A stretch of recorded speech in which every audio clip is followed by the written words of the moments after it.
اعوذ باللہ من الشیطان الرجیم بسم اللہ الرحمن الرحیم۔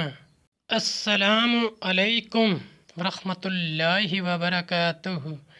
طالب علم ساتھیو، اس سے پہلے ہم نے پارہ نمبر 2 سورہ بقرہ کی آیت نمبر 241، 242، 243 کا ترجمہ اور تفسیر پڑھی۔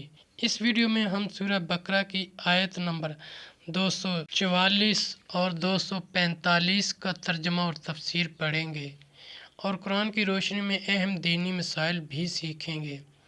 اس کا لنک میں نے اس ویڈیو کے ڈسکرپشن میں شیئر کر دیا ہے۔ فرمانے عالی شان ہے کہ علم حاصل کرنا ہر مسلمان مرد عورت پر فرض ہے۔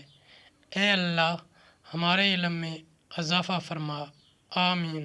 سورہ بقرہ آیت نمبر 244۔ وَقَاتِلُوا فِي سَبِيلِ اللَّهِ وَاعْلَمُوا أَنَّ اللَّهَ سَمِيعٌ عَلِيمٌ۔ ترجمہ: اور لڑو اللہ کی راہ میں اور جان لو کہ اللہ سنتا جانتا ہے۔ آیت نمبر 245۔ مَنْ ذَا الَّذِي يُقْرِضُ اللَّهَ قَرْضًا حَسَنًا فَيُضَاعِفَهُ لَهُ أَضْعَافًا كَثِيرَةً وَاللَّهُ يَقْبِضُ وَيَبْسُطُ وَإِلَيْهِ تُرْجَعُونَ۔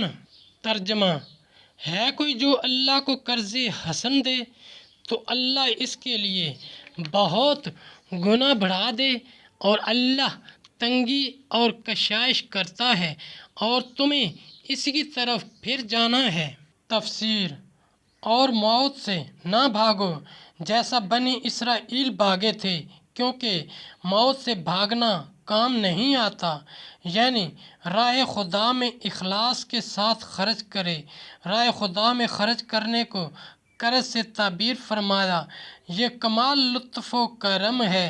بندہ اس کا بنایا ہوا اور بندے کا مال اس کا عطا فرمایا ہوا حقیقی مالک وہ، اور بندہ اس کی عطا سے مجازی ملک رکھتا ہے، مگر قرض سے تعبیر فرمانے میں یہ دل نشین کرنا منظور ہے کہ جس طرح قرض دینے والا اطمینان رکھتا ہے کہ اس کا مال ضائع نہیں ہوا، وہ اسی کی واپسی کا مستحق ہے، ایسا ہی راہ خدا میں خرچ کرنے والے کو اطمینان رکھنا چاہیے کہ وہ اس انفاق کی جزا بالیقین پائے گا اور بہت زیادہ پائے گا۔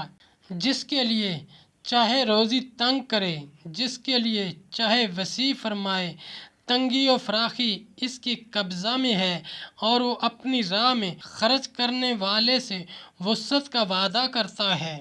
ساتھیو، ہم نے قرآنی تعلیمات کو دنیا کے کونے کونے میں پہنچانا ہے، اس لیے آپ بھی لائک کیجئے، شیئر کیجئے، اپنے دوستوں اور اپنی فیملی کو میرا چینل قرآن ود ایڈیپیڈیا سبسکرائب کرنے کی دعوت دیجیے اور گھنٹی بجانا نہ بھولنا، تاکہ اگلی ویڈیو کا نوٹیفیکیشن آپ کو وقت پہ مل سکے۔